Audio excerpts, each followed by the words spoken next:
അവന്റെ മെയിൻ പരിപാടി എന്താന്ന് നിനക്കറിയോ? ഇല്ല. അവൻ ഇവിടെ വന്ന് ഇറങ്ങണ ഈ സെലിബ്രിറ്റികളുടെ കൂടെ നിന്ന് സെൽഫി എടുത്ത് കണ്ടമാനം ഗ്രൂപ്പിലേക്ക് അങ്ങോട്ട് പോസ്റ്റ് ചെയ്യും. കഴിഞ്ഞ ദിവസം ഒരു പോസ്റ്റ് വന്നിട്ടുണ്ടായിരുന്നു, ഞാൻ ലൈക്ക് ചെയ്യാൻ പോയൊന്നുമില്ല. എന്തിനാണ് ഇവനൊക്കെ പ്രോത്സാഹിപ്പിക്കണെന്ന് നമുക്ക് ഇവനൊന്ന് പരിചയപ്പെട്ടിരിക്കാം. ഹലോ ബാബു പറപ്പുറം. ബാബു റോക്കി. തന്റെ പേരെന്തായിരുന്നു? എന്റെ പേര് ശശാങ്ക്. തന്നെ ഞാൻ നോക്കി നടക്കണായിരുന്നു. എന്താടോ കഴിഞ്ഞ ആഴ്ച റിലീസായ എന്റെ പോസ്റ്റിനടി കൊണ്ട് കമന്റ് ഇട്ടിട്ട് ഇവനെ നിനക്കറിയോ? ഇവനറിയാത്തവരാരോ ഉള്ളു.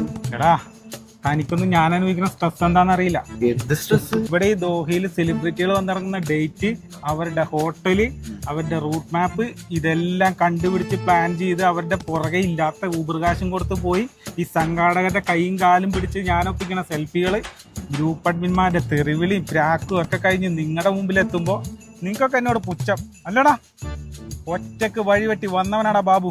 അത് പിന്നെ ഇവൻ പോളി പറഞ്ഞ ഡയലോഗ് അല്ലേ? അതെന്താണ് ഇവിടെ പറയണ്ടേ? ഒരു പഞ്ചിന് പറഞ്ഞാടോ.